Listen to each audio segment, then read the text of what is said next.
What's up, guys?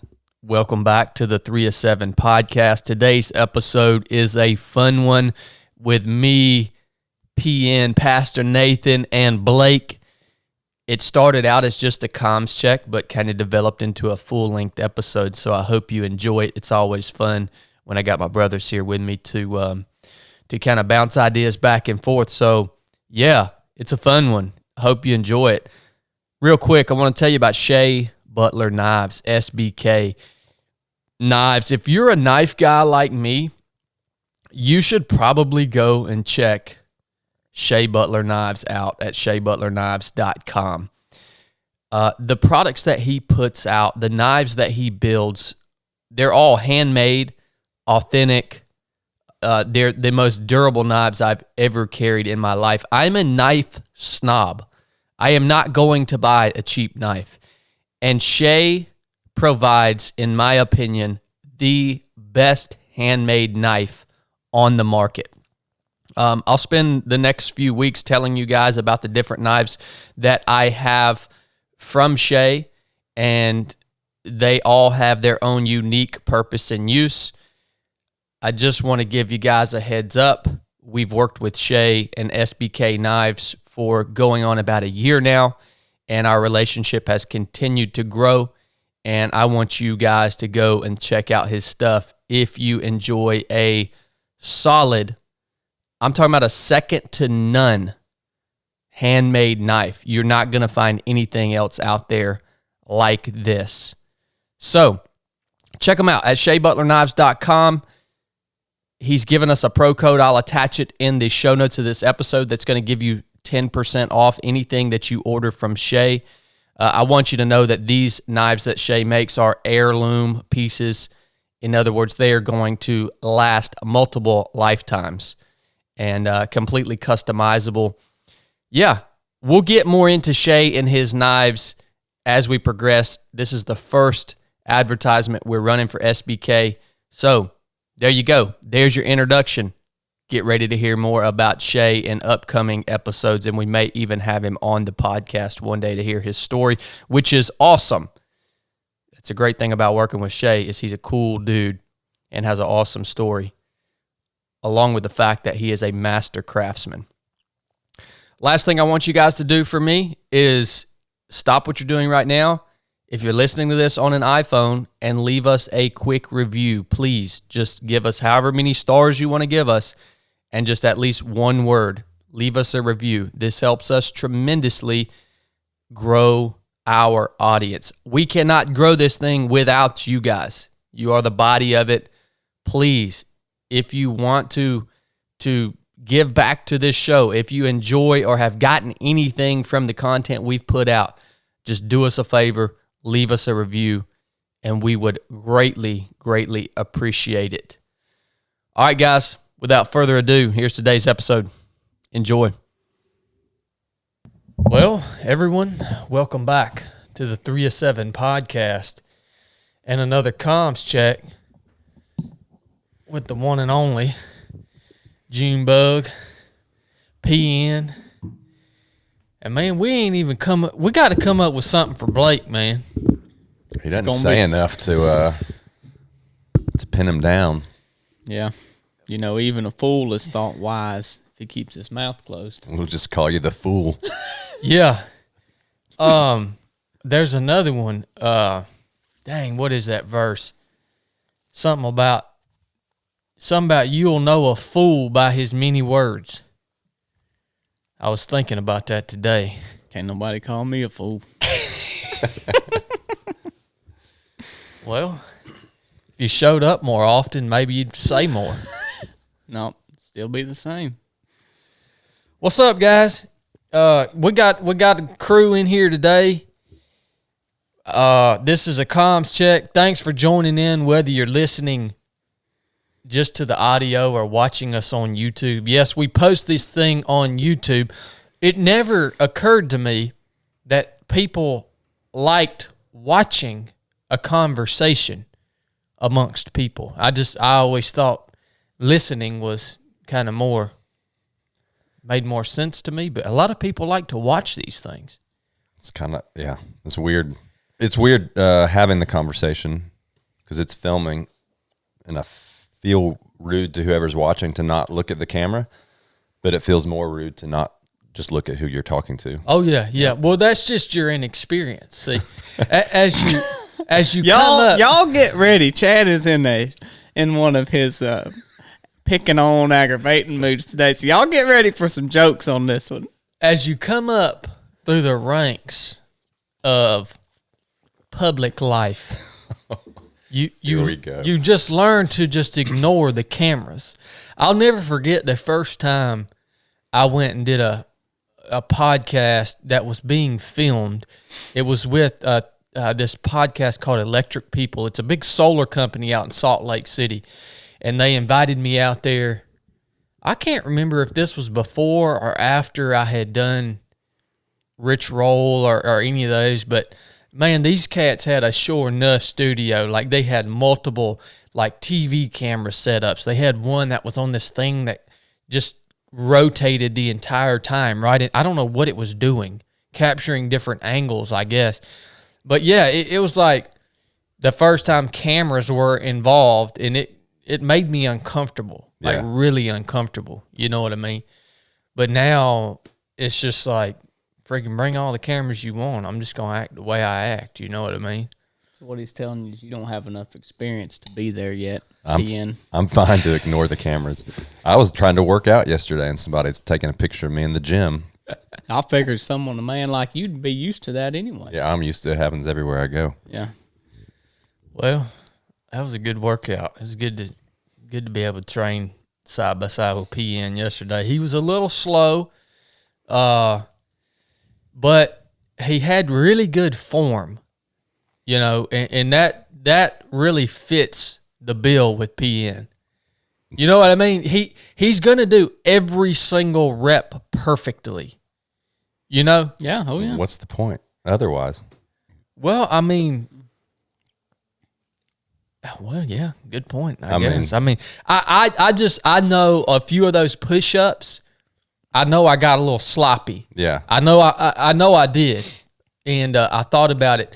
What Brooke was telling me, oh yeah, you're supposed to, when you take your hands off the ground, you're supposed to come up and stay flat, like lead with your butt almost, right? Yep. Lead with your hips. And see, I wasn't thinking about that. For some reason, I was just thinking about getting this thing. Get off the ground. Getting off the ground, man. And by the way, my push-ups are unsat right now, dude.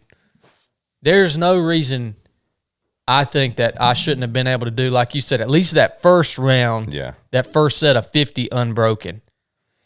I felt bad that you beat me for a minute, and then I realized I'm twice your age. Oh, and no, don't I do all right for an old man. Don't even, dude. That age, all that is experience, man. That's true. All these muscles do is get harder over the years. See, I still got that baby muscle. I got that baby muscle, son. What's Nathan got? Nathan got that old man muscle, son. It's like sinew. You know what I mean? Yeah. Everyone has turned this off by now. What do we got? About one spot left at the proving grounds? I think probably got two. One or two? Yeah. Two, yeah. I'm not sure. I'm pretty sure it's two right now. By the time this episode's over, it might be one. Yeah. So we got about one or two spots left at the proving grounds. Well, you know, we may only have, if we have two, then we only have one, because we're probably going to be moving. Yeah. We won't say his name, but one of our students were for the basic course got injured, so we'll probably transferring him potentially over to the proving ground. So maybe only one spot left. If any of y'all want to come out and have an awesome weekend in April with us at the proving grounds, go sign up. There's one spot left. That's a fun weekend, man. A lot of growth, a lot of learning. It's different than the basic course, but it's 100% just as valuable, in my opinion. Yeah, I think after doing one and reflecting on it, a whole different set of lessons come from that. And then where there is overlap, you're getting the opportunity to practice those skills in a different setting, which is, that's life, right? Is taking a lesson or something that you're trying to live out and finding out how to live it out in different ways. So I wouldn't call, even where there's overlap, it's not redundant. Oh, I feel like it gives you it's not near as primitive as the basic course. So it gives you a little more comfort in other areas to focus on the actual skills and things that we're doing, the lessons at hand, and not so much the survival, maybe the hard skills. Maybe the freedom to fail a little bit. Yeah. More because you're in that environment. That's it. Should I announce the thing that I called and told you guys about yesterday, or should I just wait and let it come out on? I wouldn't announce it till it's in the bag, till you know what's happening. Okay, all right. I know you want to. You just got to sit on it. You need to be patient. I'm being patient. I'm being patient, right? In some other ways, but I mean, in a way, I want the people to hear it first here. Yeah. In a way, but I'll maybe you should announce it on Patreon. Oh, that's a good idea. We might talk about that on I might announce that on Resurrected this Sunday. Are you teaching Sunday? Yeah. All right, PN's going to be teaching Sunday. I may talk about this little announcement. Oh, it's going to be big. If it happens, it's going to be the sporting event of the year. All right. Best thing since loaf bread. Hey, you'll know a fool by his many words. The squeaky wheel gets the most attention, right? Because it's just the loudest, and it's just, it's all the other wheels are doing their job more efficiently. All the other wheels are functioning properly, doing what they're supposed to be doing. But that wheel that squeaks, it gets all the daggone attention, right? Yep. There's some squeaky wheels out there, man. Well, I got a few things on my mind today. I know PN's got a few things on his mind today. First, I'll start y'all off with a little scripture here.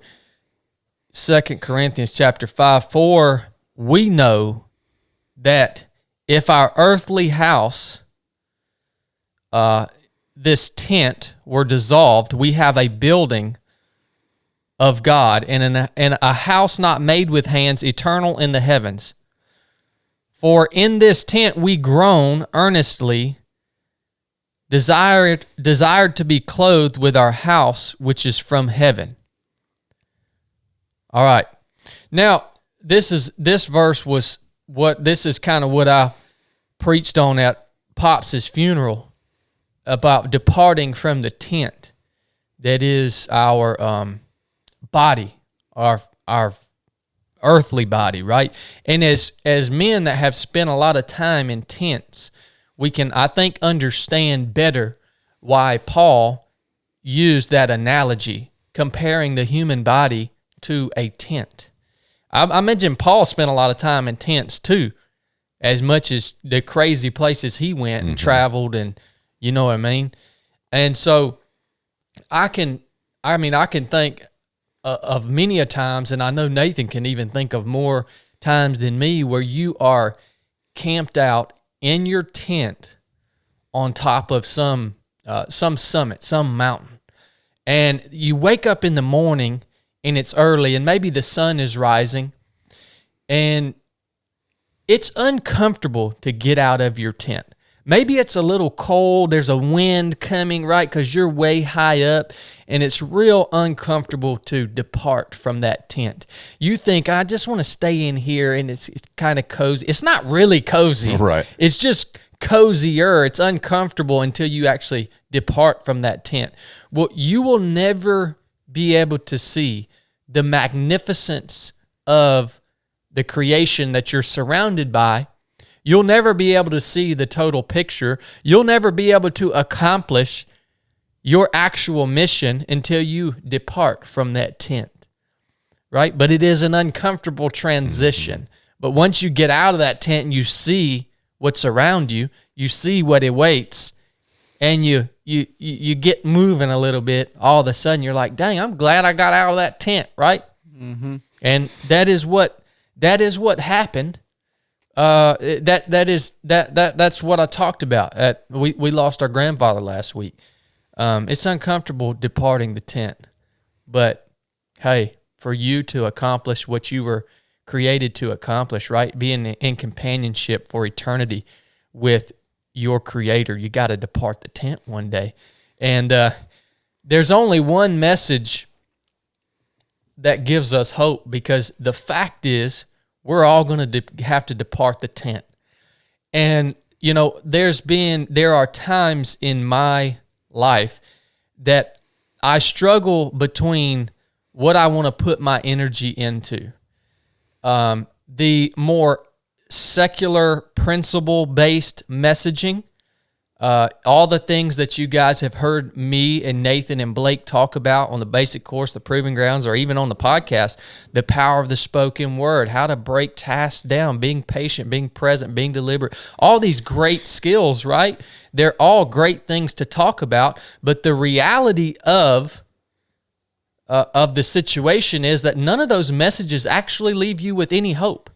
They will help you accomplish your goals in life.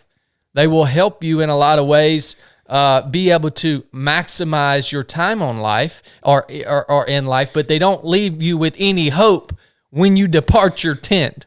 There is only one message that is going to leave you with any hope. There's one message on earth that can give you hope, and it is the message of Jesus Christ. That is it.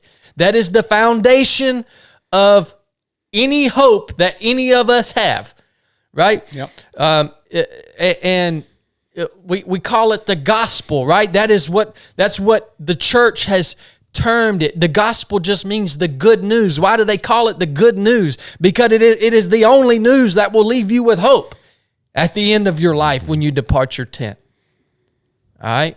The gospel's simple. Let me recap it right here. If you ever want to share the message of the only true message of a hope with anybody that wants to listen, it is this. You are a fallen, fallible, sinful human being that has lost connection with your Creator. Well, your Creator loves you so much that He sent His Son in the flesh to earth. His name was Jesus. He lived a perfect life. He died on the cross in order to bear the burden of your sin. He was resurrected. This is key. He was resurrected from the grave on the third day, and He ascended into heaven after being seen by hundreds of people, ascended into heaven, and is now seated at the right hand of God the Father, making intercession for us. We have forgiveness through Him. There are no longer any accusations against His children that have chosen to receive that free gift. That is the gospel. That is the hope. That is the message of hope. So I get torn a lot of times between what do I want to put my energy into? There's a part of me that would want to go full bore on that message of hope and let everything else fall by the wayside. But I think the other messaging is definitely important, and it works in conjunction with the message of hope. So a lot of times I have to maintain that balance in my own life. Well, and the Bible even talks about that, because talking about the salt, too much salt is bad, right? You have to maintain that other secular message to be relatable to other people, and you sprinkle in the salt. You ever, as kids, sometimes we would loosen the top on the salt shakers at the restaurants. Yeah. And when you went to dump it, you dump all the salt out on your food. That's not a good thing to do, but your food tastes like crap then. So if you're pouring out too much, that's all you got, then nobody wants to hear it. Yeah. Yeah, I mean, I feel like they're compatible messages. They don't conflict with one another, and you're either, for people that believe in Christ, there's no distinction between personal growth and spiritual growth. You're growing. So the things that I learn to do in areas that I grow in that are, quote unquote secular, that's still enabling me to be a better representative of Christ, or to honor Him better, or to maybe engage more people or, whatever, be more efficient with my time so that I can do things that are worthy with it. There's not that distinction between this growth is better than the other, And there isn't for me either. I think some of my frustration at times comes from the fact that I see I will witness on a weekly basis thousands of people getting so fired up about all of these things, right? But then they don't want to hear the message that actually gives them hope. Mm-hmm. So it's like that's the foundation, right? So I guess that's where part of my frustration comes. It's like how are you guys getting so fired up when I get on here and tell you what's your problem, get out, run, have some discipline and all this stuff. You get fired up about that. But I want you to get just as fired up, if not more so, about comprehending that message that gives you hope, which is the good news of Jesus Christ. So I guess that's where that frustration comes from sometimes for me. That's fair. But I think, well, go ahead. You could speak to it better than I could, but I feel like there is, going back to the tent analogy, there's an illusion of some control in that tent. And whether you step out of the tent and you're witnessing reality in its majesty and in a really good place, or whether you step out of the tent and conditions are terrible, you're at least then dealing in reality. And the tent is this illusion that gives you some illusion of control. And I think people more easily gravitate toward those things that are, be hard when it gets hard. What's your problem? Do those, they feel like they can buckle down and kind of muster up their own strength and do these things, thereby perpetuating that illusion of control. When in reality, we talked yesterday, you can implement every one of these life skills that are taught to you from you or others. And at the end of the day, it doesn't mean that bad things aren't coming. You can't just check all the boxes and then necessarily create a reality to your suiting, that suits you to your liking. But at the end of the day, seeing reality for what it is versus not is a better option.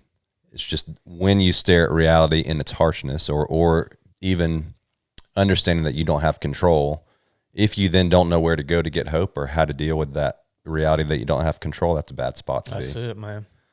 Yep. All right. I want to real quick too, and then I want to pick your brain about what's on your mind, PN. I want to real quick characterize the spirit, because somebody asked me this the other day. Oh no, I mean I've been asked this dozens of times. What is this thing we talk about called the spirit? It is one of the three things that 3 of 7 project represents: the body, soul, and spirit. And it is, I think, hard for some to comprehend, and I have my own, I guess, viewpoint on it. The spirit to me, and I'd be interested to hear y'all's perspective on it. If I can, this is kind of philosophical, all right? If I can think about what is the spirit, how do we characterize that? How do we describe it? For me, the spirit of man, the spirit, when I say man, I mean mankind, men and women. The spirit of humanity started with the first breath that God himself breathed into the body of Adam. That to me, in my mind, the spirit is connected to the breath. That initial breath, God forms this human body, and then he goes down and breathes into it. And that is what gives that human body life. We are the only animal species on earth that God breathed into, and that is where our life came from. The spirit is the life that makes us human. So that the interesting thing about it is is that human life started with that first breath from God that represents the Spirit. That first breath has not ceased from creation day, creation of humanity. If that breath had ceased, it would basically signify the extinction of humanity, right? So that first initial breath that is the spirit of mankind that brought us to life has continuously been sustained even until now. And that to me, it ties to the breath in a way too, because it's interesting to hear the account of when our grandfather died. Our grandfather died in his home, surrounded by his family. He did not die in a hospital room somewhere, which is courageous to me. He literally stayed in his home, and that takes courage. It really does, to not panic when you are dying, to not panic and call 911 and have them haul you to a hospital where then you can die in a hospital room alone because no family members can visit. But the family was surrounding him, and they're recounting the story of his death. And as that last breath leaves him, they will tell you they could see, in a way they describe it, they could see the change in his face as the last breath leaves him, and that is the spirit departing the tent. And they said it was amazing. You could just watch it go with the last breath. And that to me was the spirit departing the tent, that last final breath that's tied to the initial breath that God gave mankind in the very beginning. That's philosophical. What do you guys think about it? I think an interesting part that I've heard before is that, they call Jesus Yahweh, and even your breath, like just a natural breath almost says Yahweh, like breathing in, Yah, and out, way. And just you could argue that, but to me it's an interesting thought. Every breath you take, you're almost saying it. Yeah, I'd have to ponder that a bit. I think if you think of, body obviously as our physical being, soul as the thing that's eternal, that's placed within us, and then I almost see there's a way that that spirit connects those two things together, and maybe is the part of the thing that in part connects us with other people in the way that as creations of God. I've always kind of viewed it as, using the tent analogy, the tent's your body, your spirit is what goes to heaven, like the Spirit of God. And I've always viewed it as the soul, as like having two parts, like the devil and the angel on your shoulder, that's kind of pulling you each way. And either you go follow your spirit, follow God, do what you should do, or you follow your flesh and execute it that way. But either way, the tent is like the operations in a business sense. Right. It's carrying it out. It's going to carry out the good or the bad, but it's going to execute. Your body's going to execute. And you're torn, and you got to decide, am I going to do this or am I going to do this? Yeah. But that's always been how I've viewed it in a visual sense.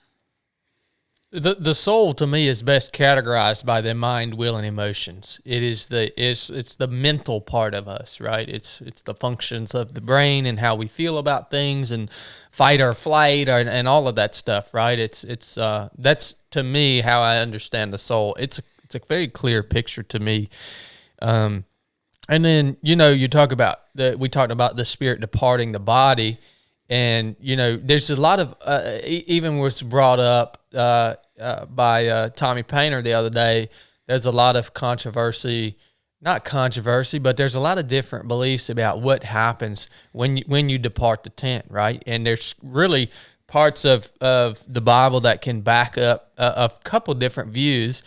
And, it's just like, okay, do you go to sleep until Resurrection Day, when Jesus comes to establish his kingdom here on earth, and the dead in Christ rise again and are clothed with another perfect physical body, and or is when your spirit departs the tent, are you then present with God in some spiritual form, not being clothed by a body? And it's like, I think we're thinking about what happens when we depart this place.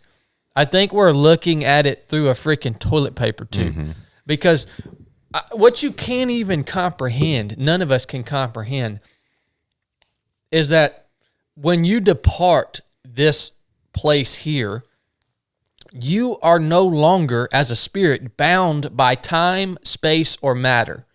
So can you imagine being a life form that is not bound by time?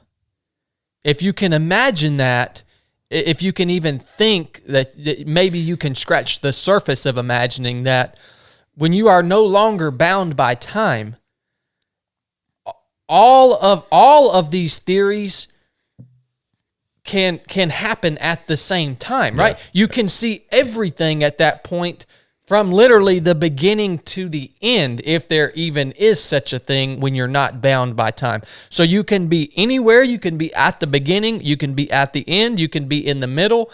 You can be everywhere at once. There's no time. You're not bound by it. Yeah. I mean, it's really, really wild to think of that. And I think that's why, all those theories, I think, are all partly right, because they can all be a reality when you're no longer bound by time, space, or matter.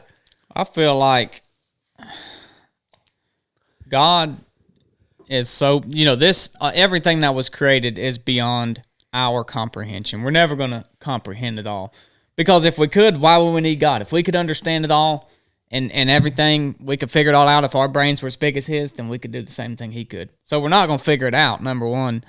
And number two, I'm familiar with those things, and if you like to study it, I mean, that's good and well, but to me, it can almost be a distraction that you study that so much. What happens after, and it doesn't matter. No. All that matters is that we know how to live our life and fulfill our purpose on this earth. And you have to trust God enough that what's going to happen to you after this is going to be good, and he's going to take care of you. And after that, read it. It's in the Bible. It's there for a reason. I think it's good to study. But don't get so sidetracked on that stuff as, absent with the body's present with the Lord, but 1,000-year reign, and God's going to raise them up from the grave. Which one, they're both in the Bible. Maybe they're both true, maybe they're not, but it really don't matter. Yeah, I mean, it's apart from a purely academic endeavor, I just fall back on, there's enough parts of the Bible that are involved in me working out my salvation here on this side of eternity. I just don't have the either the mental bandwidth. It just seems like I want to read it and know what's there, but I just don't have the desire to get bogged down in trying to sort it out definitively, because I got a lot on this side of eternity to sort out. Yeah. That's exactly what it do, bog you down. Yeah. You said it, nail on the head. Well, I don't have kids, so I can think about this kind of stuff. Yeah, while me and Nathan while I'm changing diapers and washing poop out of somebody's butt, and Nathan's handling his 3 kids, Chad's over there contemplating the difference. Y'all just let Chad figure it out for us. Yeah, I'll let you guys know as I figure this stuff out. Literally 2 minutes before we started, Blake said, "What do you want to talk about, Chad?" He goes, "Oh, I don't know." And then how far in the podcast are we? You're like, "What do you guys think about spirit?" No, listen, Chad knows. I know. He likes to drop these bombs. He likes to be prepared and drop these bombs on us on the spot.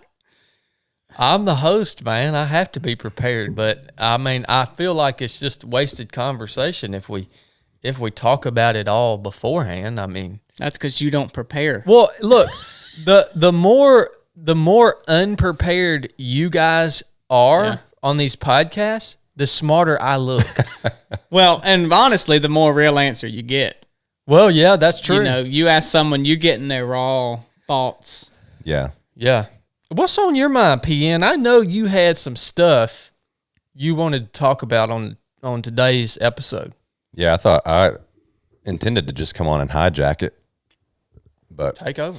no, I mean there are a couple things that are centered around being present with others, and I've thought about it off and on several times since you ran Georgia Jewel, which has been a few months now. But as I reflected on the experience I had with you for a portion of that run, I just thought, this kind of creates a picture and provides a good template maybe to talk about. And so that's what I wanted to talk about. Dude, I love that story, man. So we, you were running the 100-mile, Blake's running the 50. You guys both were like, hey, come run with me for a little bit if you want. And it's just easier for me to run in the middle of the night when my family's asleep. So so even the day of, I said, I don't know if I'll be there or not, but I know where to show up to catch you. And so maybe I'll see you, maybe not. So I did. I think I left my house about midnight, drove out to Dry Creek and parked. And I had no idea.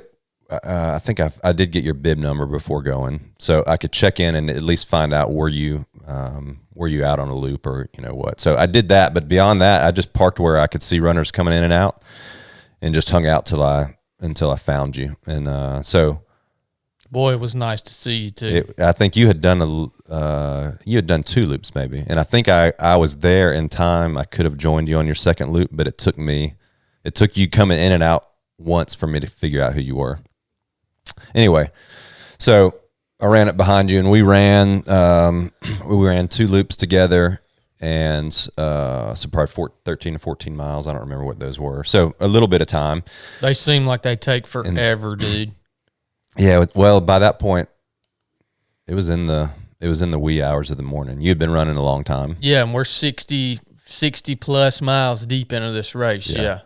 So I didn't know, at that point, we had worked 4 basic courses together.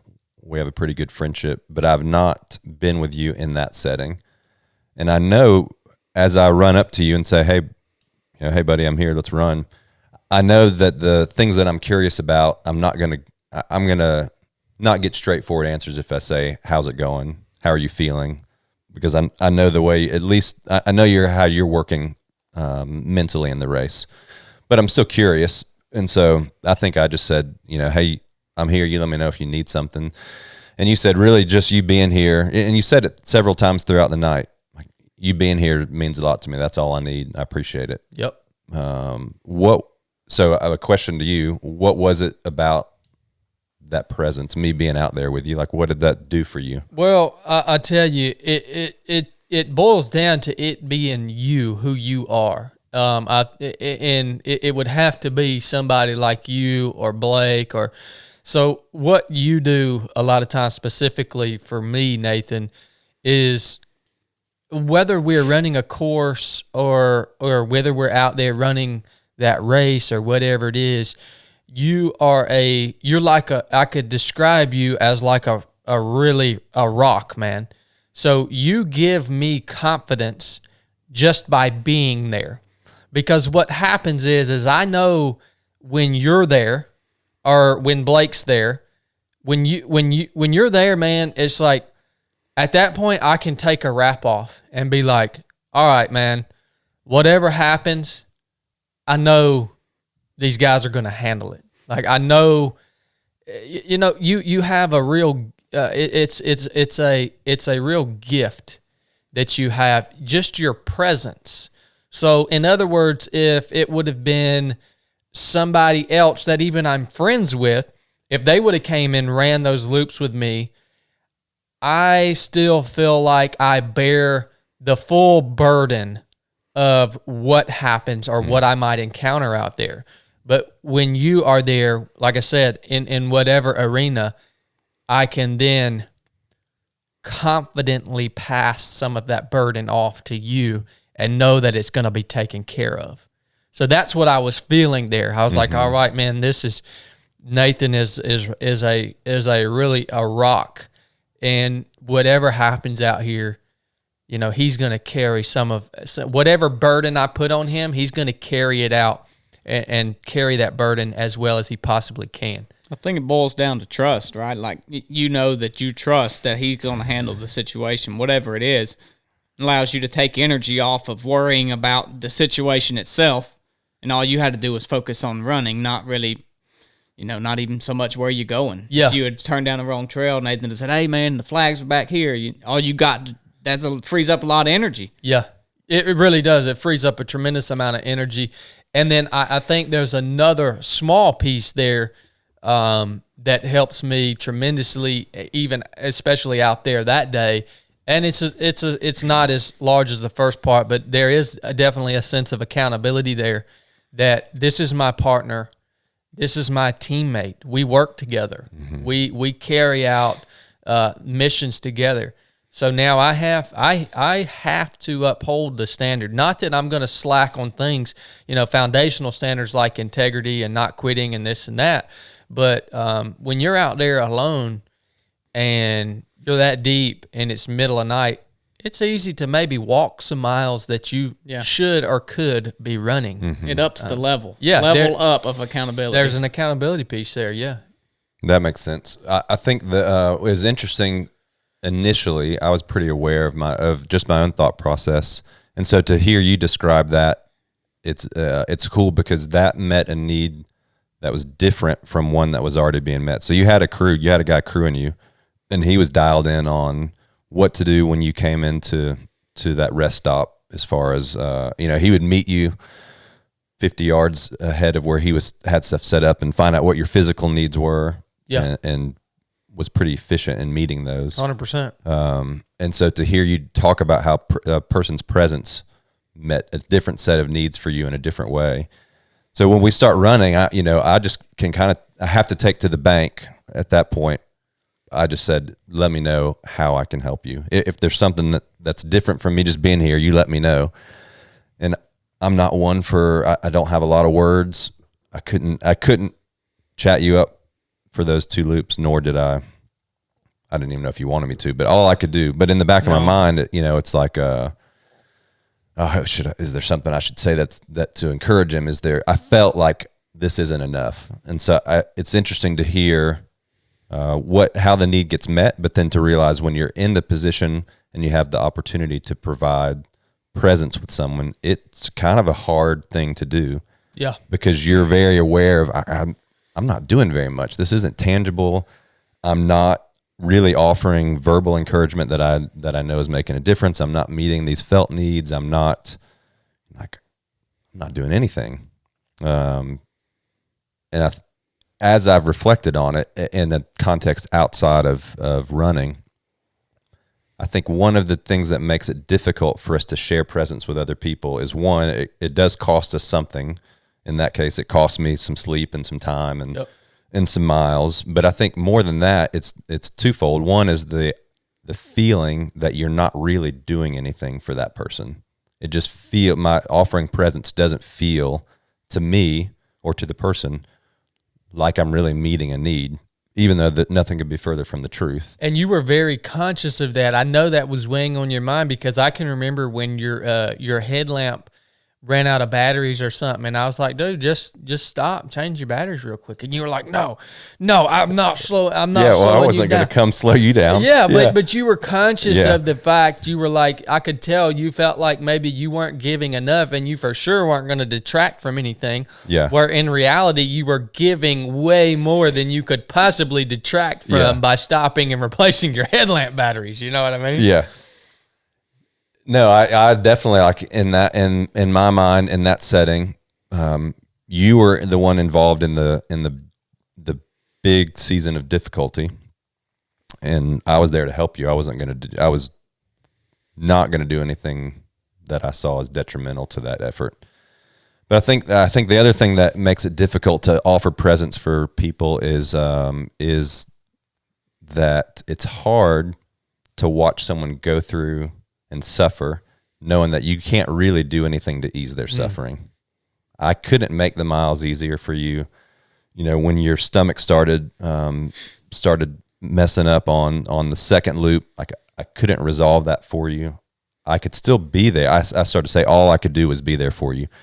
And my whole point in this is to not minimize what it is to be present with someone. But it's hard for us to go through seasons with people, sometimes really long seasons where they need presence and we can offer it, but it just feels like either I'm not doing anything, or B, it's really hard for me to sit here and watch you struggle, not being able to do anything to resolve that struggle or make it easier, make it better, but just to continually offer my presence. So that's kind of what was on my mind. And then I think as we shifted, you came back in for your last stop there, and then you were going off and headed back out, and I was going to head home. And I was really not struggling, but had really been thinking like, okay, as our time together ends, is there anything, what do I know about Chad? Now I've got some time with you in this experience, kind of in a new setting. Is there a way for me to communicate or to do something that helps him that maybe he doesn't even know that he needs? So kind of moving from this idea initially, just knowing you in that setting, first off, all I knew to do was say, hey, if you need something, let me know. And kind of plead ignorance to, I don't know how best to help you in this situation. And then fast forward a couple of loops later, and then I'm thinking, okay, well, I do know him a little better now in this setting. What can I do as we depart?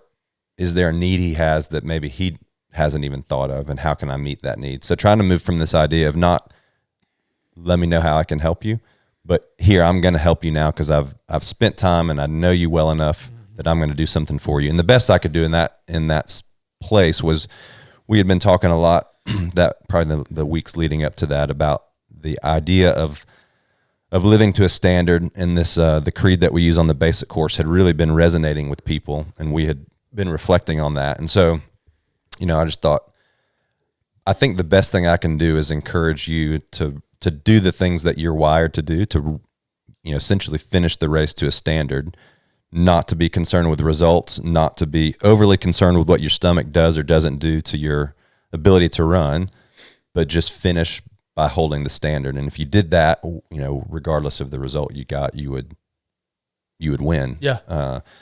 And so, we never talked since then about whether that was encouraging or not, but I think at least as I reflected, I thought that's what was happening, was me trying to not be content with just, well, if he needs something, he'll let me know. But to the extent that I know you in that setting, what can I offer proactively? And so I think there's a picture of being present with people where we often say, hey, just let me know if you need something. But how much better is it if we can take the time to get to know them in whatever season they're in, to anticipate their needs and understand that sometimes they don't even know what they need, but then out of friendship come to them and say, hey, I'm doing this for you. Hey, I'm whatever it is. I don't want to give examples that pigeonhole into only certain circumstances, but proactively providing presence or providing help, even when the person in need is unaware of what they need, or is in a position where they don't feel like they can say, hey, I need I need X, Y, or Z. Does that make sense? It makes total sense. And that became the foundational lesson of that whole event, is that what Nathan just called out is living and performing a task to a standard and not a result. Mm-hmm. That became the foundational lesson that was born out of that race. So every race I usually run, there's one or two major things that we will learn during that time. If it's 100+ mile race, some of them no, but most of them, yes, there's something that will be born of it. And that was the thing that was born of that race for sure. And I totally get it, man. Accepting the fact that when you show up to be present with someone in a time of need, accepting the fact that because you don't know how they're doing or what they might be going through off the bat, you have to be okay with that and say, well, I'm just going to show up anyways. And as I learn more about this person going through this time of need, then I will be in a better position to be proactive about offering something to them that's going to help them through this time of need. That's a really cool progression almost, Yeah, I think I mean, even something I've learned over the past year or two is don't discount yourself and how powerful you are. Because a lot of times, like, you know, you thought, well, heck, I'm just out here running. I ain't really doing nothing. But like Chad said, just showing up is 90%. If the dude needs something, he's going to say, hey, Nathan, man, when we get back to the aid station, grab this for me. You ain't got to ask them. If they need something physically, most time people are going to ask.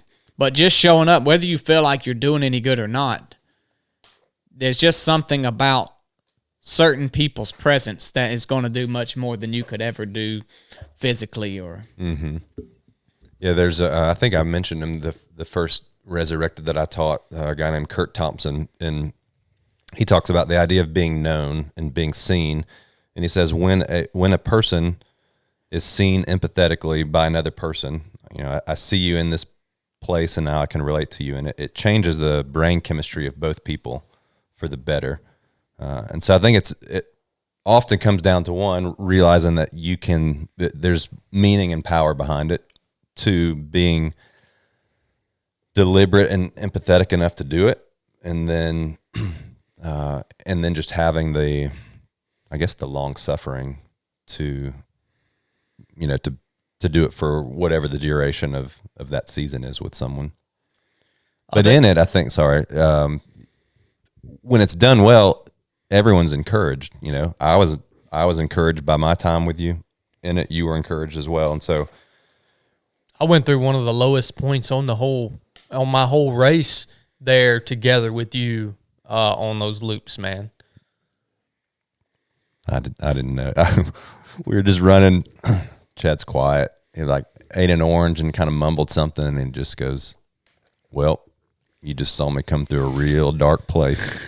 Yeah, man. I got feeling rough on one of those loops, bad rough. So you probably learned maybe after that, but by not saying anything and talking to him, he was doing much more than had you tried to actually encourage him with words, because he would just gotten aggravated with you. Right. He was like, come on, Chad, you got this. He would have just been like, dude, come on. You can break off at this next loop.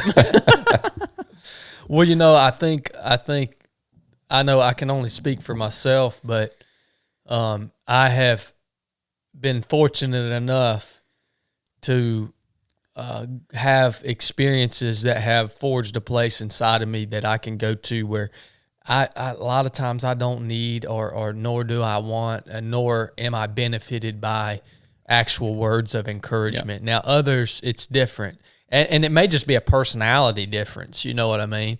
But I mean, I feel like Nathan would be the same way. Like when we were going at CrossFit yesterday, you know, I wanted to like be like, "You got this, Nathan," just to aggravate him, because I knew it would just aggravate him. Well, we talked about that on the basic course. I remember one day you was like, you know, if you're in a rough spot, what would encourage you, Blake? And I was like, you know, probably nothing. I'm either going to do it or I'm not. And you said the same thing. You was like, yeah, it just really aggravates me if someone is trying to encourage me. I like you got it, keep going, or something low key. But some of what people respond to on the basic course in the proving ground, if you did that to me, I'd just look up at you and shut up, man.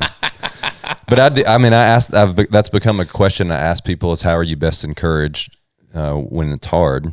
Because that's a way of proactively trying to get to know them in a situation so that you can provide presence to them in a meaningful way and not in a way that's, you know, at worst detrimental to their place.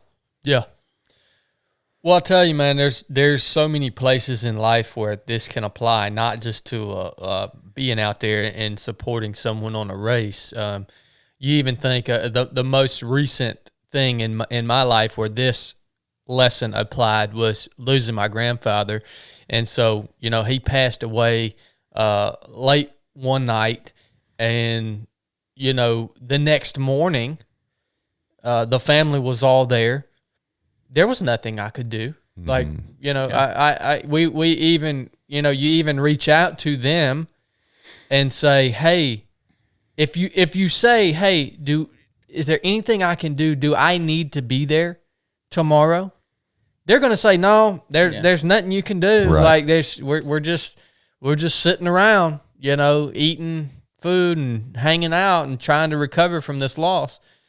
but you go over there anyways, even though knowing there is nothing that needs to be done or nothing that you think you can do tangibly, but you just show up.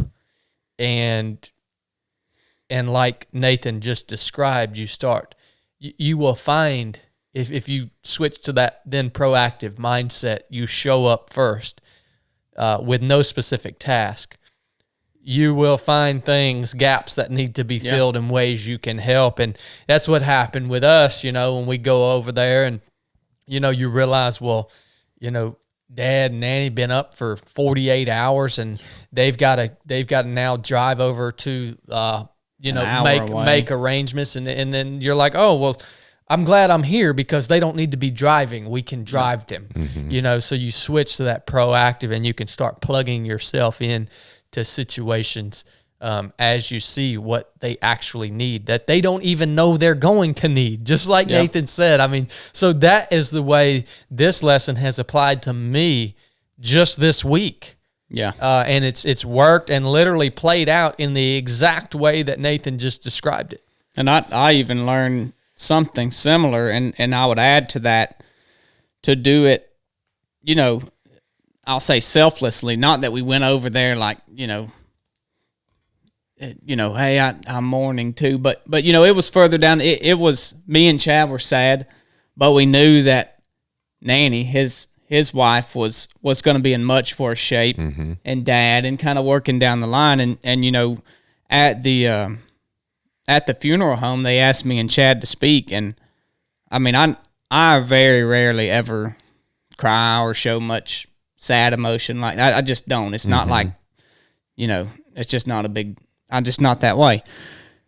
But watching everybody there, they're playing the sad songs, they're playing pictures of us as kids with him, everybody's crying, and I had to fight it, Yeah. But what crossed my mind was that, I don't know exactly the word. What's the words in the creed about leading outside of your emotion, or how's that quoted in there? Yeah, it's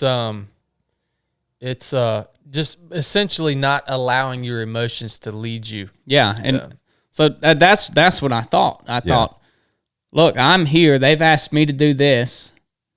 This is my job. I'm the leader right here. You got to put these emotions aside and help your family the best you can, and put all of that aside. And so it goes, just tying it back into what the whole topic here is put yourself aside and see how you can best help them. That's exactly what you did on the race, and what Chad's talking about.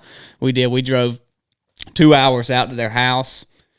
Me and Kat, my wife, knew that they's probably going to be leaving in about an hour. We'd probably spend less time there than we did driving. Yeah. But it's like, hey, we're going to show up and do what we can. Yeah. Well, my wife Tanya describes it as like concentric circles almost. So at the center, when there's crisis, you've got the people that are most intimately involved, and then you draw a circle outside of that, and you've got kind of the first line of help.